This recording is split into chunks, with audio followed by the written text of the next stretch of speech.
As you are well aware, we filed an appeal against the judgment of the Court of Appeal in respect of the budget of the state. The budget has since expired. We are now talking of 2025 budget, but that appeal had to do with 2024 budget. Secondly, with respect to the defection, the legislators, it was after the judgment of the High Court, and the Court of Appeal, that they defected. So the question of their defection is now pending before the Federal Court in Port Harcourt. So, and that is why we withdrew the appeal on the ground that it has been overtaken by events. All right? So it was our own, we withdrew the appeal, contrary to the misinformation that has been created in the minds of Nigerians. We withdrew the appeal, and that is the normal thing, to have it dismissed, because we have joint issues. So having withdrawn it, does it not mean that Amewule remains the speaker? No. He has defected. After the judgment of the lower court, he has defected. And that is being challenged now in the Federal High Court. Yeah. Thank you. You don't worry about those people that are delusional. Eh? They think we are still sleeping. Let me tell you people so that they will hear wherever they are. I wanted to help them. Sincerely, because I know them. And I've said it before. These are people that I've helped. I pay their children's school fees. I pay their house rent. I know somebody said, I didn't know my father was a sheriff. My father was already a sheriff officer from 2005 when I started working in finance. So if he says my father was a sheriff officer, yes, my father was a sheriff officer. Before I started working here, I was even a sheriff manager. So I wasn't a beggar. I had enough that I could eat and extend to people. So if you say, I didn't know it was a sheriff, I was a sheriff manager in my own corner. So I wanted to help them. We all knew what happened when they crossed. And how did they cross? Because of our God. For them to make that mistake. They are gone, and they are gone. There's a militant build-up in the Niger Delta area, and it looks like the governor whereabouts is unknown, as the government house is currently under lock and key. What does that portend to Nigerian economy? Knowing fully well that Rivers State alone produced 75% of national revenue. As it stands now, the constitution, the way it stands now, it looks like Rivers State is no longer part of Nigeria, given the Supreme Court judgment. Can the federal government stand militancy this time? Thank you for having me. I think this is a danger, a coup to our democracy, because one will say we're no longer in democracy, we're in dictatorship. Because these are part of what Dele Farotimi wrote in his book about the corruption in our judicial system, what they are doing. And the fact that that young man, because he said the truth, some people feel that they have the monopoly and they carry him, they went to lock him, or they came to Lagos and kidnap him. Look at what are the shenanigans that have just happened in Rivers State, just because of one man.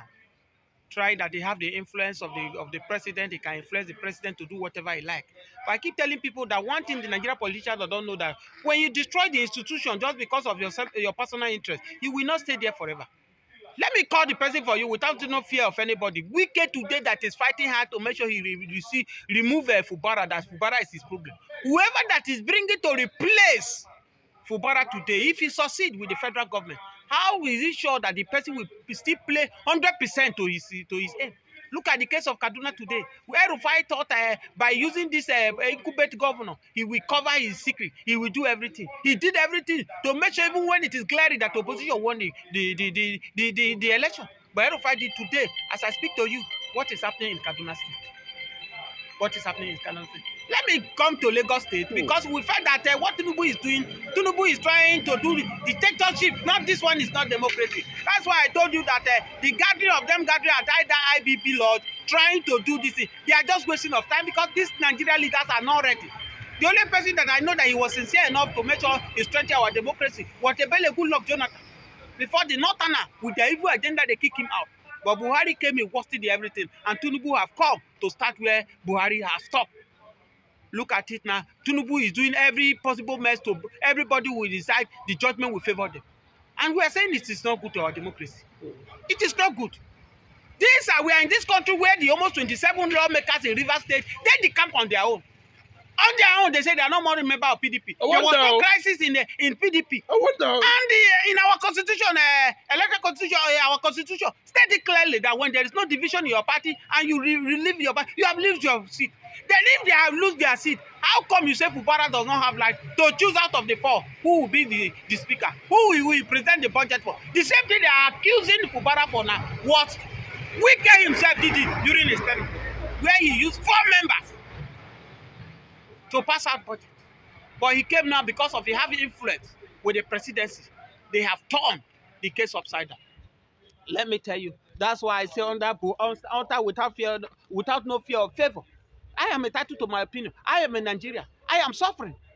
That Nigeria, we have 3 arms of government before now. But APC came out mostly under this Tinubu government. Let me shock you that we have 1 arms of government, which of the executive. The judiciary and the legislature are being pocketed by the executive.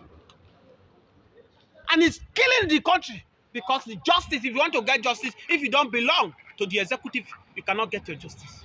And these are the things that Dele Farotimi wrote on his book. And it was being picked. Now, let me shock you that the same thing that is happening in Lagos here right now, Obasa now, directly or indirectly, is having his way. How many members did he have with him? He had 4 members. Who is supporting him? Who withdraw the security from the woman? Is it Amandra? But what is her name? Who withdraw the security that make Obasa to have access to House of Assembly in Lagos?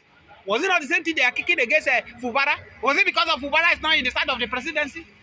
They are doing all their possible means to kick him out?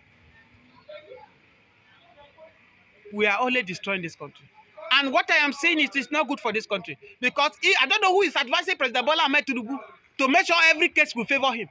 Under PDP government that these people criticize, these people form everything. Under PDP, Oshomole get justice and become a governor in Edo State. Today, we saw what happened in Edo State election. Can the opposition get their freedom? Their size? No. I can single-handedly tell you that not under Tinubu government. Not under this Tinubu government, you will hardly see any opposition will win election in Nigeria. It will be very difficult. It will be very difficult because this man is trying all his possible best what he did in Lagos to do it, to replicate it in Federal. Everybody must be in one side. And this will kill our democracy. It will kill our democracy. It's not headed to our democracy. Look at the US. Just imagine that Joe Biden did everything to make sure he frustrate the opposition party, which is the Republicans. Do you think Donald Trump will have to become a president of the United States today? So I'm afraid, my dear brother. I'm afraid. And that's why you see a lot of Nigeria today, they are running. Some are even running to Cotonou now to secure their life because they don't know what will happen tomorrow. Like this case of this River State, you are telling me that the military are warming up. The house of they have been locked. Yes, the militants. I tell you that if Tinubu did not manage this crisis, this crisis can go worse than what happened in ESAS. I don't pray to be. But a leader will sit down and watch it that if this thing happens. Don't forget that you cannot push the militant aside in Nigeria. This militant, we saw the capacity of how they hold this country before Yar'Adua came in. Yar'Adua put this country in order to what Jonathan, Buhari, and this Tinubu come to destroy. Because when Yar'Adua came in, Yar'Adua was the only president, may his soul continue rest in peace. He was the only president who told us that the election that brought him was how will I put it? Was wrong. Was not a fair elections. And what did he do? He did not just speak. He came, he was doing all the process to make sure that he put our electoral system in order. But death could not allow us to enjoy that man. He came in few times, he increased the civil servant, he put everything in order. Look at how he settled the case of this militant you are telling me. When he came, before Yaradua came, you know what happened in in Niger Delta, where they not burn anybody away. Soldiers find it difficult to withstand with those boys. But what did Yaradua do? Yaradua did not come to go and fight them. He sent Jonathan go and dialogue with these people. What did they want? And what these people want to say, you cannot come and destroy our regions. You are making money from here and you abandon us. And what happened? And Yaradua said, okay, I will listen to you people because you people have a point. He gave them amnesty. Ever since then, did you hear of much of Niger Delta? Done and buried. That is where you know a good leader. But ever since that man left, Jonathan also did his own possible best where he introduced beavers. But under Buhari, after Buhari, the beavers that allowed Buhari to win election. In 2019, after his first election, he did what happened? Everything Jonathan did and Yaradua did, they swept it under the carpet. The worst election we had was this 2023. Don't forget that Young Africa bring report of how Nigeria keep losing interest in our to come out to vote. Exactly. In 2003, we have more 50-something% people in Nigeria will come out to vote. In 2027, 50-something, whether 51, 52. But in 2023 here, we have 27%. Despite that OP movement that brought a lot of youth out, we still have 27. Now in 2029, in 2027 now, I can single-handedly tell you that with what Tinubu is doing with his people, that they have turned this country with one arm of government right now, I can tell you that this country, this vote might not up to 15% of people in Nigeria that will turn out, because a lot of people will not come out. Likewise, me might not likely to come out because I don't see the reason of coming to waste my time. Is it this one they will do? They will maneuver election. We saw what happened in River State, where we can do all his possible best. Okay, you're a Muslim. Maybe you're not a Muslim now. What's your take on Muslims shutting down schools and arresting Christians in the north? Of course, I've told you that the art is barbaric. The art is not accepted. Because the little I know about Quran, I don't see it anywhere in Quran, where it stated that during fasting, school should be shut down. That should not allow economy to strive. Where in the Arab world, who introduced this religion to us? Saudi Arabia, United Arab Emirates, Kuwait, the rest of them. Are they shutting down their school? The answer is no. But let me tell you the reason why these northern people are doing it. They know that even if they don't work a month, in 2 months, they will have allocation to share at the end of the month.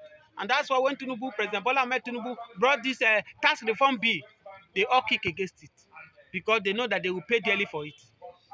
It's issue of monkey they work, babu they chop. Whereby they think even if they work, they didn't work, they will get their pay at the end of the month. And we are saying it's not heading for Nigeria. It's not heading for Nigeria. That's why I keep defending nnamdikanu. No matter it takes. I pull nnamdikanu out of the Igbos leader. Other Igbo leader can collect money, can do whatever they like. And that's why majority of Igbos now, they feel that they don't have governors. Because they feel that those governors have been put in their being sponsored by the Fulani, by the houses. Confirm facts. That's why they cannot speak for the average Igbo. Truth. But nnamdikanu is the only, don't forget Obasanjo also said it, that the only Igbo man you have seen that he have rejected every offer, rejected money. Today he stood on his ground. Now no Biafra, is better he died. So for me, everything nnamdikanu have said this country is being vindicated on a daily basis. On a daily basis. As we are we calling here a country? This is not a country. So you call a man, the man who call a country a zoo. People criticize him. I keep telling people that nnamdikanu is not fighting for Igbos alone. He's fighting for Yoruba. He's fighting for the Middle Belt. He's fighting for everybody. Because what these leaders have done it to us, they have destroyed this country. Don't forget that nnamdikanu is not a poor guy. He came from a wealthy home. He was living like good life in a United Kingdom. Before he came and said, if this Onibo can be living this life, my people can live a better life because we have a better resources. If not because of our leaders are cowards. Our leaders are allowed this Onibo to use their brain. They carry our resources, they move it to Britain. Britain are using it to feed their people. If we don't want to go to that Britain, they will give us conditions. You buy a visa, you'll be denied a visa, your money will go. By now, if not people like IBB that murder this country, the British will have been begging Nigeria to come to Nigeria to come and invest in Nigeria. But because we sold our birthright, by the IBB thinking by sharing Nigeria, sharing our resources to individuals, will be the best. And that's why you see them, all of them are glorifying IBB. Some say that will be donated to 2 billion. Some people say they will be privatization. So for me, this country, if you ask me, there is hope for the youth, there's no hope. We should stand up as youth to flush all those old takers away. But is it possible for we to flush the old takers? It's impossible because from to election now, they will use tribal. They will tell Yoruba man, don't go and support Igbo man. Igbo man will divide Nigeria. They will divide us. Igbo man has not ruled Nigeria now, has not been part of that. That's why I'm telling you. That's why I'm telling you, because of the lies. They lied to Nigerians that Igbos are the one that planned the coup, whereas it's not true. But thank God that IBB have said the truth. Why a lot of people are saying that IBB did not just come out and tell the world that it was not the Igbos that planned the coup. Maybe peradventure the people they kill, the blood are hurting him. They don't allow him to sleep. And that's why he doesn't have option. He needs to settle it right before he go and meet his ancestors. Because his time is against him. He came and told you, don't forget that because of this lie, this propaganda, they have denied Igbo from corridors of power since after Biafra war, where Gowon said that no victor, no vanquish. But ever since then, the Igbos are being the vanquished side, but they don't allow them to go to the corridor of power. People are saying now that why is it that after this IBB have revealed this secret, why didn't the Igbo elite come out and speak? Why did Igbo youth are not flooding the street? They will flood the street, they will go after them to pick them. And that's why many people are saying most of the Igbo billionaires you are seeing today are being sponsored by these same people so that it will silence them. That's why they cannot talk. Maybe na money una need, una come, una take this money, but power will not give you power. Okay. Finally, now do you see the breakdown of the entire Nigeria as a result of River State crisis? No, I said it before this election. I said whether it is Peter Obi that win the election, whether it's Tinubu, whether it's Atiku, two things they need to do to put the country forward. If they refuse to do these two things, I am sorry that they cannot do anything because they are building on faulty foundations. And when you are building faulty foundations, the building cannot stand. Those are the two things. I say either you restructure this country or you divide this country. But if you fail to do these two things, if you like, bring angel from heaven. Do you think that Fubara can stand against forces of federal government since the militants are already backing him? Let me tell you, it's not about Fubara alone. Fubara is young in politics, but there are people who are backing Fubara in this issue. That Wike cannot hold River State. Wike cannot hold River State. Not when he has come out publicly and denied that it's not an Igbo. So who is supporting Wike now? The Igbos that are supposed to support Wike, they are not in the back of Wike. Ijaw people now are queued behind the Fubara. And tell you that never. Confirmed, and they say never. They are telling you that whether Tinubu like it or not, Fubara will end his 4 years. Yes. Or more than that. And you see, I said it to Kubo, they will never. They tell you that Odili is an Igbo man. Amechi is an Igbo man. Wike is an Igbo man. That's why he's denying his origin. Now, the Ijaw people, which is this Fubara, now have this opportunity to rule. You don't allow him to finish. They are even believing that it's Igbo coup. If not that Wike is even taking himself aside that it's not Igbo. I think Wike agree that it's an Igbo man. The Ijaw people will have said that Igbo are planning coup against them, that they don't want to change them to. So for me, it is not going to be easy fight. And let me tell President Bola Ahmed Tinubu that South is not a Southwest. I believe he's a politician. He knows better. He should not cause a fight that he cannot stop. Because if this fight start, it will escalate. The North are even waiting to measure how to bring his government down. So if he gives chance, if the Niger Delta blow it up, the Northern will take it for you, and he will not have a government to rule. So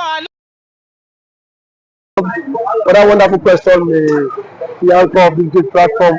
First and foremost, I want to say someone has come out to say, or has outlined countless times that he said that the Nigerian government cannot win Biafra with a barrel of gun for the second time. Now when he said that, see, Nigerian government cannot win Biafra with a barrel of gun, it means that nobody needs to die for them to exit Nigeria. Now, Ojogun fought Biafra in a different dimension. Now, nnamdikanu did it via his own dimension. So ECPA is taking it globally. And now, we've seen world body recognize Biafra.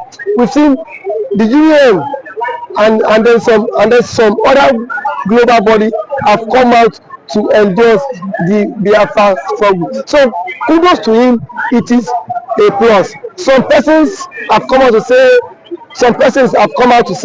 that Samonekpa should be discredited, the likes of Ohanes Ndigbo and that of the Southeastern governors. But my question is that you said Samonekpa should not be taken serious. Then who should be taken serious? The government who is who is not willing to protect our people? Is it the people who have refused to speak up when the Igbo man has been marginalized in the country? Is it the same governors who have become a tools in the hands of their Fulani master? So for you to even have a character like Samonepa and nnamdikanu to have come out to say enough is enough, that we are tired of this contraption called one Nigerians. It shows that these people have this mindset that see they can no longer be the slave. So for him to have even gone as far as to hire lobbyists that will speak on behalf of Biafra in the world